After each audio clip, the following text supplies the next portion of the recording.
You are now listening to The Beat Basement, Season 5, Episode 3.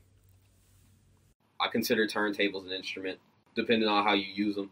Right. In certain contexts, sometimes they're instruments for me, sometimes they're just the things that spin, so. Presents The Beat Basement, where you hear from your livest producers, all of them. And this is where it all goes down, where you hear the funky sounds. From the producers that's up and coming to Grammy Award winning, all of them.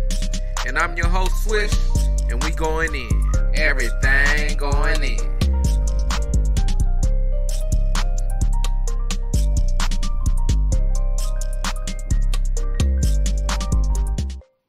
Well, on this episode, we have this talented dude, man.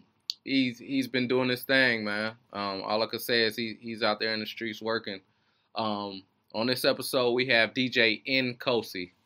What's up, man? How you doing? Doing good, bro. Doing good. What it's like? How's life treating you out there with COVID running around rampant? Man, I mean, as you can see, I got this mask on, but it's treating me good. I can't complain. I'm still alive. Still got both hands. Still making music. Still employed. So I can't really complain about life that much. People got it harder than I do.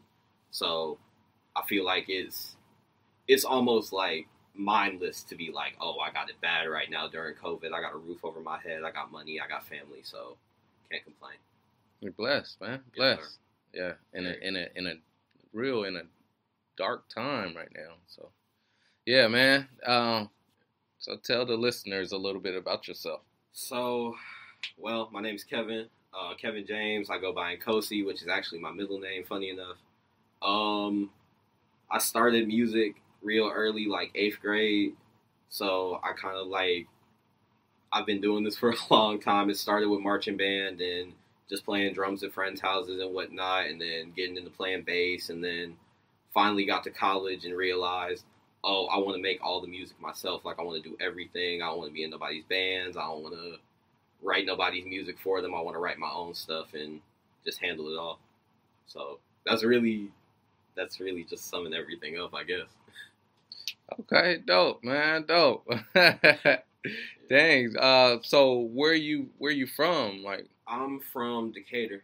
okay. So I'm from Georgia. So the music stuff kind of, you've been around it since the creation of the South blow up. Pretty much. Yeah. Yeah, was I making music before, like, a lot of people were rapping? Like, I wasn't aware of rap music when I was young, like that. Like, my dad played, like, Tribe Called Quest and, like, older stuff, but the newer rap music, I don't think I was aware of that until I got to college, realistically. Yeah. But, yeah. That's all right. How was college? Did you take your talents to college and kind of? I did. I'm soon going to be a LaGrange College alumni. That's where I actually started producing. That's the first time I touched Logic, knew it existed. Like, I didn't know people made music on computers until I got to college. Like, it was so weird for me. So I got there, and this man actually was my roommate, and that's how I really got into it. Like, he was making beats. Who's this man? Who's this guy? That's my boy, Elliot. He's also one of the artists I work with. Super duper talented, super duper dope. Real down to earth, real humble. Love this man, like, to death. That's my brother right there. All right, we're gonna have to have him. Maybe he can freestyle something after the cook-up. Oh, hey now. You know what I mean? Might have to make something happen. Yeah. We got to. But this man was like the first person to like introduce me to beat making and whatnot. And then honestly, it was beginner's luck for me. Like, I already had the tools to like get into it. I was taking music theory. I was taking ear training. Like, I was being trained to be a classical musician whilst learning how to do all this contemporary music stuff. And I feel like that helped my journey a lot.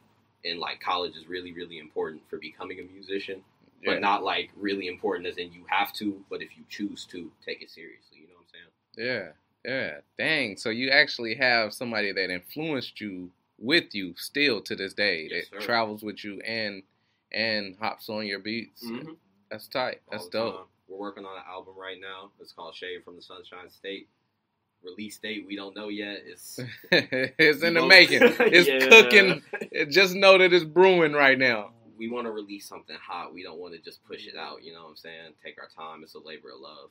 Yeah. So, So your major is music theory or It's actually film. film? Yes. So you're pretty talented. So what? Hold on. So I'm recording. Look, I got us live. I'm doing the shooting over here. You got to get behind this camera, man. Got the worst angles. Yeah, that was actually a funny thing. Not to say too much about where I was at, but I wasn't enjoying the music program there as much as some might assume I would. Right. So I had to like push on and do something that would really tie into what I was doing. With me starting DJing and stuff, I was like, I can make these dope videos and I can shoot other people's music videos and really like tie in everything I know how to do without sacrificing what I do myself. You know what I mean? Yeah. So it was that for me. Like, I didn't want to go to business and be like, yeah, what the fuck am I doing here? Like, this isn't fun. I'm not enjoying this. Like, I don't like this. All right. So how'd you come up with the name DJ Nkosi? Like, what? Like reading it? So my godfather actually gave me the middle name Nkosi when I was born. So it's actually the South African word for like God or ruler. Oh, wow. So that's not really what I wanted, and I found a different meaning for it, and it's like just the way you address people higher up to you. So I was like, okay, bet. Yeah. That's how I'm gonna be. Like, I'm trying to be the hardest person out here, so address me as your as king, you know, so, as God. Right, but that was it. I was actually in a frat freshman year. I'm not in it no more. That's kind of lame, in my opinion. Not knocking nobody who wants to be in Greek life. I'm sure you get what you get out of it, and I appreciate that for you and love it for you, but it wasn't for me. And they gave me the name Axel, and so when we first started doing stuff together, I was young Axel. And I was like, okay, that's whack. I need to change it. It's not personal. It's not cool. So I found Nkosi, and then I was just Nkosi for the longest, and then I changed it to DJ Nkosi once I picked up the turntables. Dope. So you picked up the turntables at what age? And was that your first introduction to music? No, not at all. My first introduction to music was the drums, and then it was the bass. I didn't get into DJing until I was a sophomore in college, actually. So, oh, wow. It's a really funny story, but me and him were going to parties all the time, and I was hearing these DJs, and I was like, I could do better. I could definitely do better. And I was like, let me put my money. I've heard your mixes. Yeah. They're pretty dope. Appreciate you, bro. Yeah. Hey, if you want me on the show, do a little mix. I'll come back. Hey, that'll be dope too. Be dope too. But I was just like, I could do this better. And so instead of just being like, I'm a better DJ than that, I don't even own turntables, I could be better than them. I bought a controller. Yeah. And proved it to myself. Proved it to everybody else. Yeah. And here I am. By that point, were you already like engulfed in music or? I had been producing for 2 years at that point.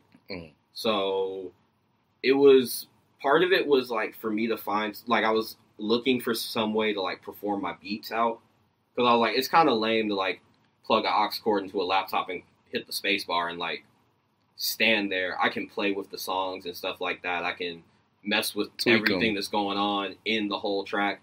Like, I can leave a track bare and unmixed and like add reverbs in the mix. Like, while I'm out, I think that's way cooler than just like pressing spacebar and having something like made up. So it was that for me. And then it was also the fact that I realized I could make money.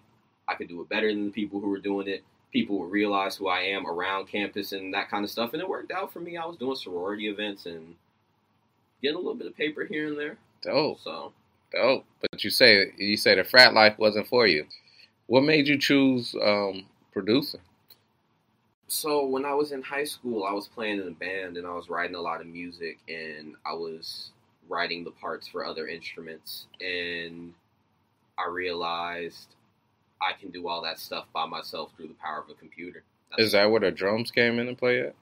In the band? I was playing bass in the band. My homie Cole was actually playing drums. He's also really dope. Y'all should check him out on Spotify, Culture. Started in 8th grade for sure. Like, I played drums, then I learned how to play bass, and then picked up guitar. Just kind of, I was like, it's 2 extra strings. I'll figure it out.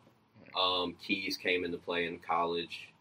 I actually play the upright bass in the band. Yeah, like in our concert band. Right. So there's a lot of stuff that I have. I consider turntables an instrument, depending on how you use them.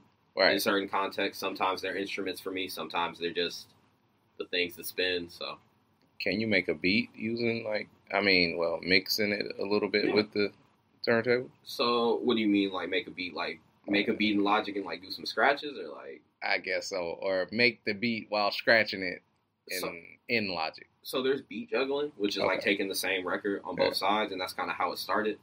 And that's the biggest thing. Like, what's his name? DJ Kool Herc started this thing with taking drum breaks, right? And it would be the drum breaks from like old disco records, and nobody's breakdancing the disco records. Right. They're breakdancing to the actual like boom, clap, boom, boom, boom, and that's what was in the records. So he was rewinding them back and forth. And so as it progressed, it got, more technical, and now you're isolating separate sounds. So I'll spend hours doing that.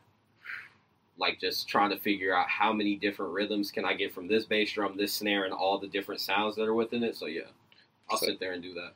So you've taken music theory to a whole nother galaxy, huh? Yeah, I guess so. I don't even know. Breaking it down, yeah. Tell us a story about hip hop. My earliest memory of hip hop, I will say, is being in the car with my dad and hearing Jettin' by. But it's that song. I was listening to it in the car with my dad, and it's like one of those songs that I still know all the words to, even at this age. Like, it's crazy. That's just my earliest memory of hip hop. Like, I have my dad to honestly thank for all the. It's Diggable Planets. That's who Jettin's by. Yeah. Oh yeah. But I have my dad to thank for this whole, like, the fact that I'm even here right now, because he's the one who's introducing me to so much music, and he was introducing me to hip-hop at the age I was at, and I didn't even recognize how influential listening to those records were going to be on how I make music now, because that's the way I like to hear hip-hop records. Like, I want to hear that old kind of, like, here's the jazzy chord progression, here's all this stuff, but let's throw halftime on it real quick. And let's make it dope. Right. Let's throw these, like, these 21 Savage drums on and that kind of stuff. Like, that's what I want to hear. That's dope. Yeah. Does the DJing and beat making go hand in hand? Absolutely. I think it gives me a different outlook on how I mix songs because of the way I think about how rhythms can work together and how certain things can transition into each other, because I know how I would arrange a song and how I'd want to hear something played, and I know how things work and how things don't to my ear and to other people's ears. So, like, the DJing helps a lot with the producing because I'm listening to music in a way that I wouldn't necessarily listen to it all the time, with hearing it through these loud, big speakers, and I'm thinking about how is my mix going to come out on that, not on those studio monitors. So the holidays they already here.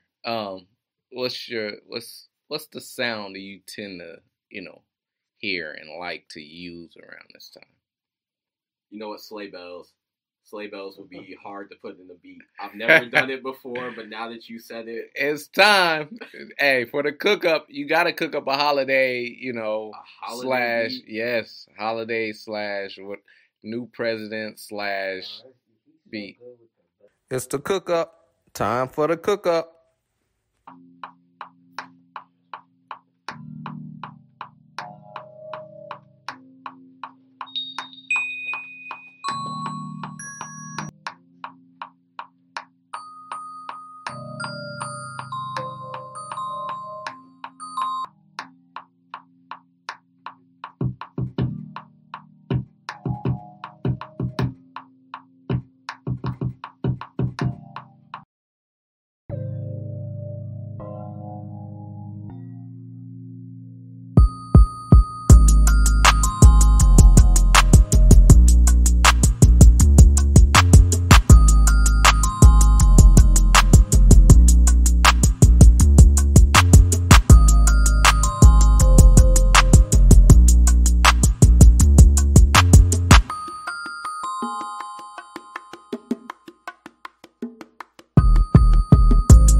own thoughts and emotions. I don't gotta be the illest or trillest artist alive. I just wanna create music that can change people's lives. I know what it's like to be in the best place, in the worst place of your life at the same day of time. When the simple mistake is all that it takes to turn your world upside down and make you cry and make you lie and make you wanna die. When I say goddamn, I spell it G-O-T, cause I can never disrespect my G-O-D. Stop living in your fantasy.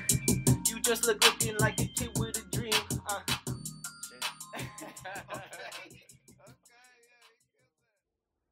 May the Lord bless you and your loved ones with unlimited moments of joy and love. Merry Christmas and Happy New Year. Yeah, this year's been tough, but we made it through. So we have a purpose. Continue to chase your purpose. Continue to give praise to the Most High. And have a new year. A good one. Better one. Way better. That's my word, y'all. Blessings on blessings on blessings. Peace.